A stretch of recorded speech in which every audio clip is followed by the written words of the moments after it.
অনেক উপদেষ্টা safe exit নেওয়ার চিন্তা করছেন। আমরা দেশবাসীকে আহ্বান জানাবো, উপদেষ্টাদেরকে আহ্বান জানাবো যে সেফ এক্সিট নেওয়ার আগে সম্পদের হিসাব বিবরণী দিন।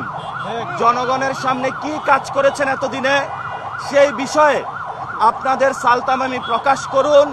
এবং ডক্টর ইউনূস, আপনি যেই ধরনের ইঞ্জিনিয়ারিং এর সহযোগিতা করেছেন এই ঘৃণ্য বাংলাদেশ, এটা ইতিহাসে মনে রাখবে। আমরা বলেছিলাম, আপনি যখন লন্ডনে গিয়েছিলেন তখন আমরা উচ্চারণ করেছিলাম লন্ডনে আপনি সিজদা দিয়েছেন, কিন্তু সেটার ফলস্বরূপ যেটা আমরা দেখলাম, বাংলাদেশের এই নির্বাচনে প্রশাসনকে কাজে লাগিয়ে যেই ধরনের ঘৃণ্য সংস্কৃতি আপনি জন্ম দিয়েছেন, একটি জালেমকে বাংলাদেশে নিয়ে এসেছেন এবং তাদের মধ্য দিয়ে আমরা এখন দেখতে পাচ্ছি আওয়ামী লীগের অফিস উদ্বোধন হচ্ছে, বিভিন্ন জায়গায় আমাদের বোনেদের উপর আক্রমণ হচ্ছে। এটার জন্য আপনি ইতিহাসের কাছে দায়বদ্ধতা জায়গায় থাকবেন।